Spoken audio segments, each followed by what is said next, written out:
Hello, welcome back to our channel. Today I'm going to be doing a garden tour. I will be sharing what we planted, what varieties, what we do with it once it's ready for harvest, and all the garden things. So this will be the third year having our garden in this spot. Both Caleb and I have gardened a little bit before we were married, but this will be the third year in this spot. So let's get started.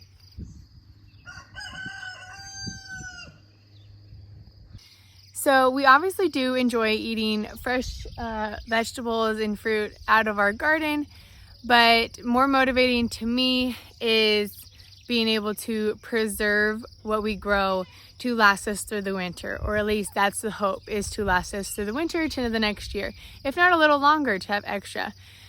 Each year we learn more about how much we will eat that year, and so we can reevaluate the following year, especially as our family grows, more mouths to feed.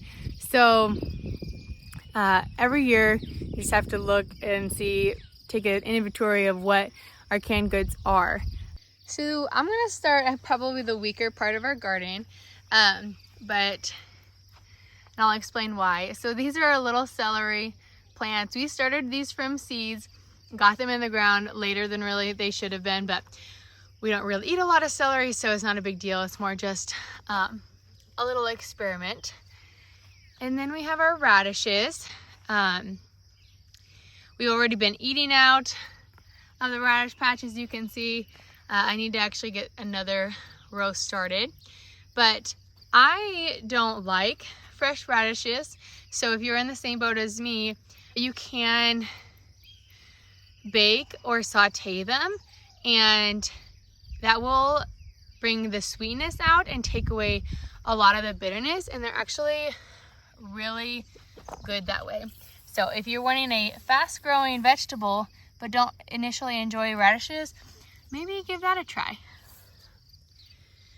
And then we have some rogue cilantro plants. We didn't actually plant any this year, but from last year's seed, they have come up again and are thriving. And we have some basil. They didn't come up that great, but it'll start growing here soon. Really good. And then it'll still be plenty. We do like pesto, so that's what I use a lot of the basil for, and just fresh eating as well. And then this is our spinach and a lettuce mix. Okay.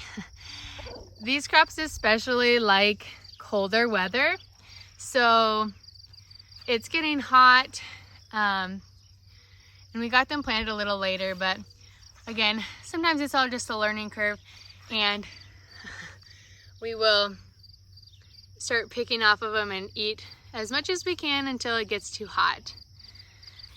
So these are our potatoes. They are Yukon Gold variety. We don't actually grow the majority of our potatoes.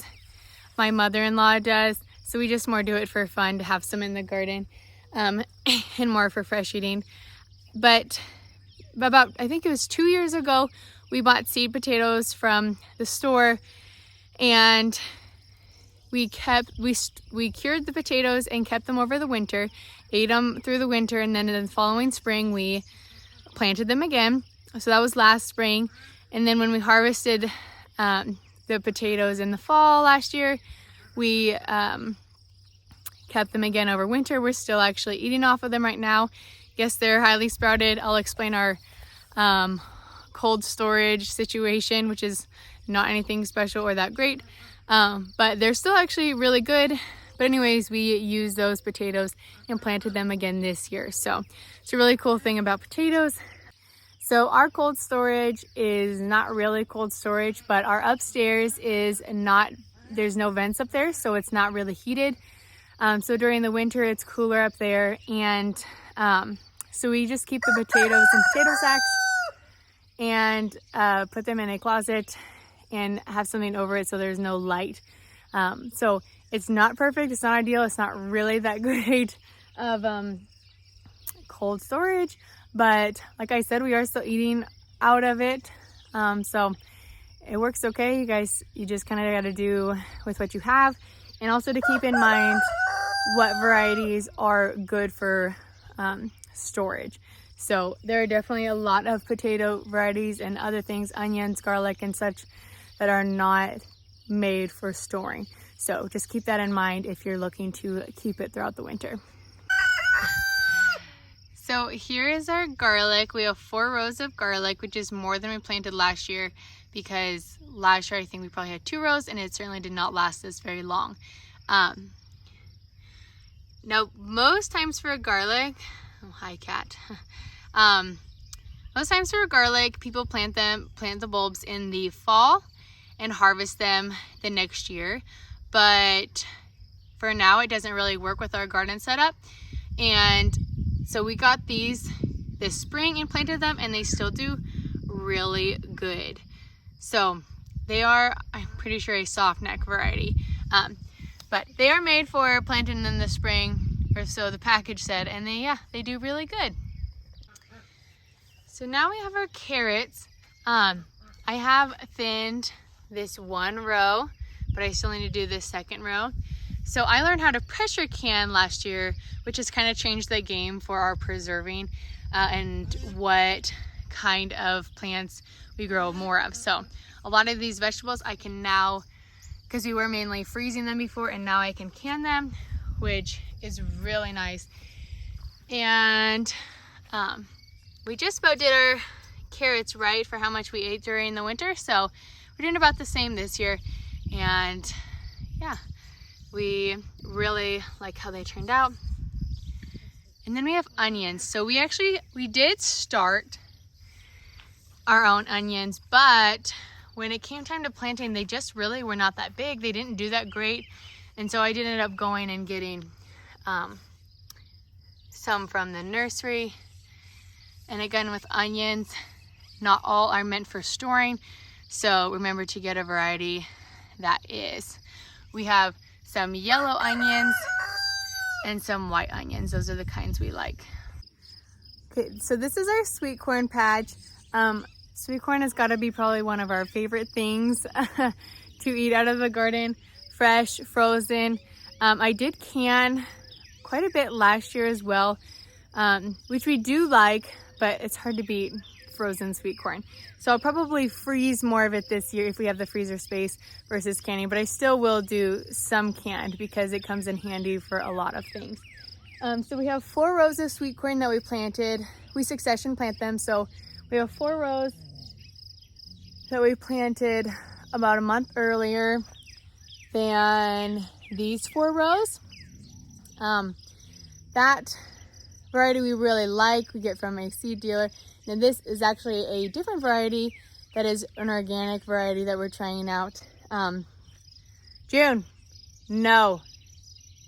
June.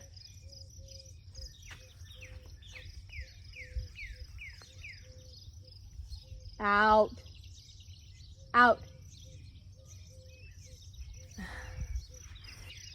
So yes, we absolutely love sweet corn. Takes up a good majority of our garden. And then these are actually a popcorn. So they're not sweet corn, they're popcorn plants. They look like they could use a little water. And I think they are miniature blue popcorn. So it's a heritage variety, or an heirloom variety, excuse me. And we get it from Baker Creek Seeds. There'll be quite a few more seeds that I'll show you that we get from there as well. And so we're really excited to try this out, see if we can actually pop some of the popcorn that we hopefully get. Okay, so on the very back of our garden, we have some Jarrahdale pumpkins that I had to replant. And then these are decorative squash. One's like a flat white squash, and another is a pink bumpy squash. They kind of look like decorative pumpkins. And then we have our Rouge sunflower. We planted giant sunflowers the last couple years, and this one is in a perfect spot, so we let it continue to grow. They're kind of fun to have.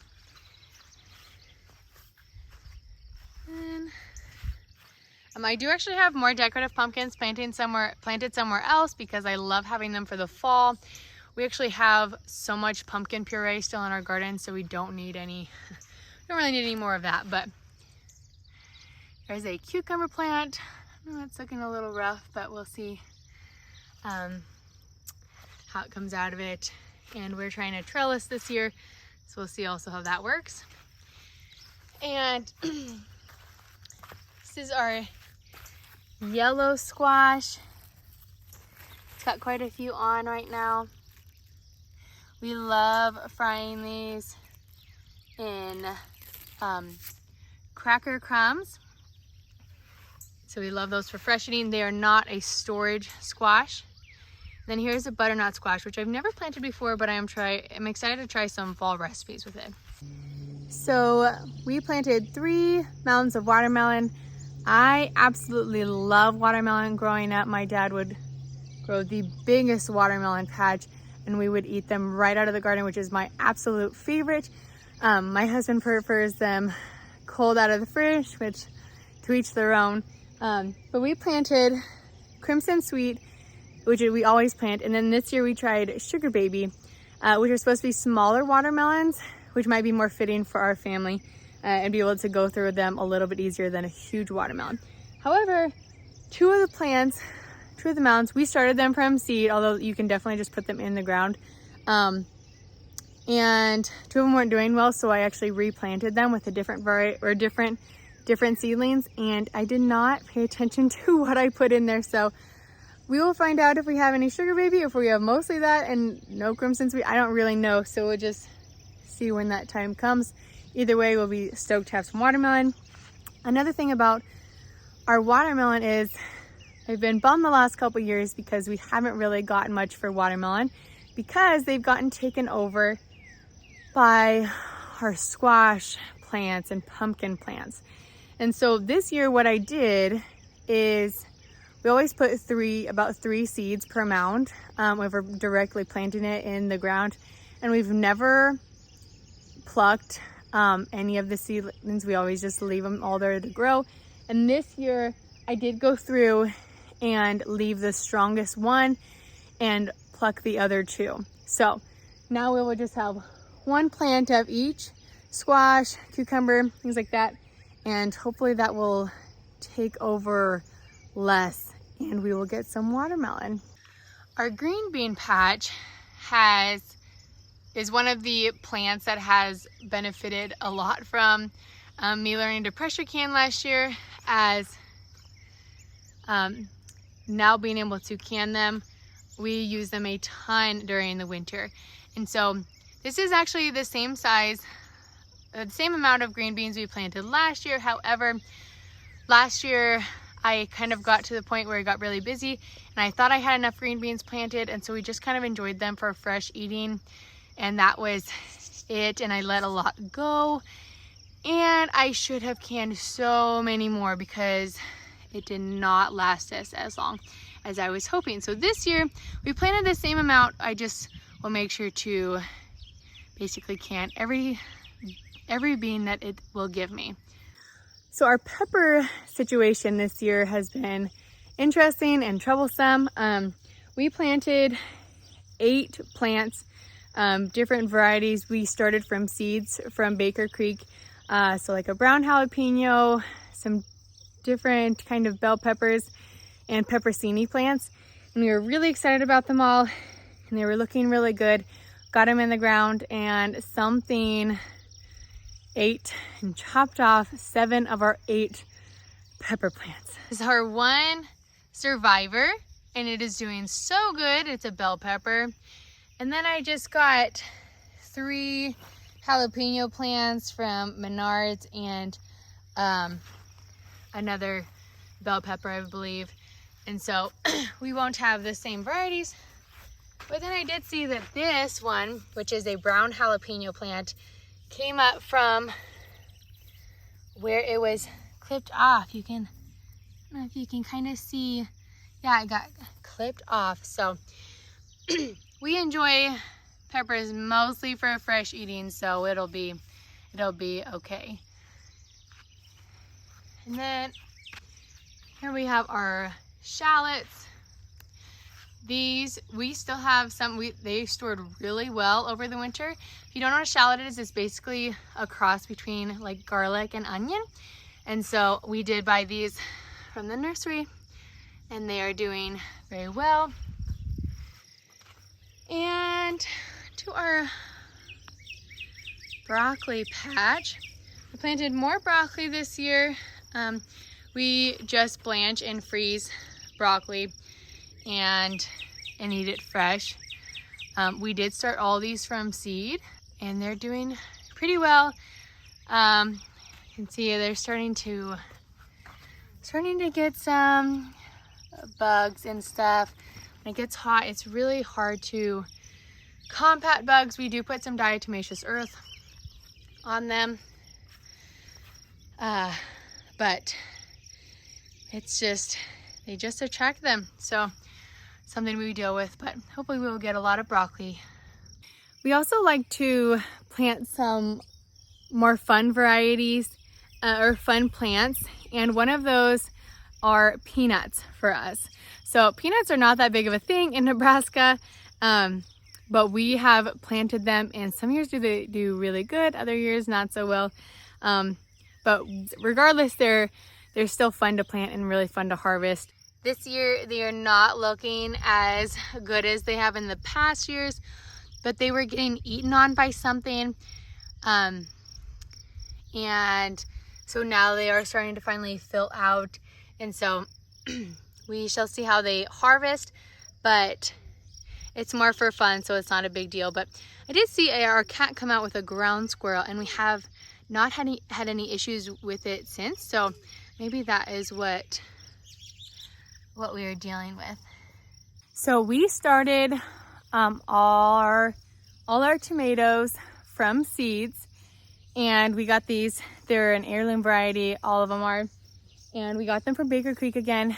And I'll maybe put a list of the heirloom variety seeds we used if anyone is interested in trying them out yourself. And so we, like anyone who maybe starts seeds in the winter, get a little excited, and we planted them about 10 or 12 weeks before our last frost date, which it said on the packet was okay, but they grew so tall, and they were really tall and kind of lanky. But so I actually used post hole diggers to put them in the ground. A lot of them have grown so good, actually. Others not so much. We did have a couple get clipped off that I had to replant from whatever was clipping probably off our peppers. But we always try to plant extra tomatoes just in case, because our past years have not gone so well. So we will still have plenty of tomatoes. So these are our 2 rows of Amish paste. So you can see there are 3 of them that are non-existent or basically will not put on any fruit, but that still leaves us 5 Amish paste tomatoes. So I like for making sauces, and that will still be quite a few. Plus we always are gifted a lot of tomatoes. And then this row are called Black from Tula tomatoes. They're a slice variety, and they're like black or purplish, and they are so good. They're so good. I'm just so excited to finally get some fresh tomatoes. We got some tomatoes from Walmart a while back, and I forgot how tasteless they are. So we do have some on, so I'm very excited. And then our last row of tomatoes are Cherokee purple tomatoes. I don't actually think we've planted this variety before, but they are doing really well. As you can see, we do the Florida weave for trellising our tomatoes, and we really like that. June. I do make a lot of different things with tomatoes. Make pasta sauce, pizza sauce, chili base, salsa. We just can them in halves or chunks for like tomato soup. So we do like to have a lot of tomatoes. Thanks for watching. I hope you enjoyed our garden tour. Make sure to hit the like and subscribe button. And again, I will put the varieties and kinds of plants we planted in our garden in the description box below. And until next time.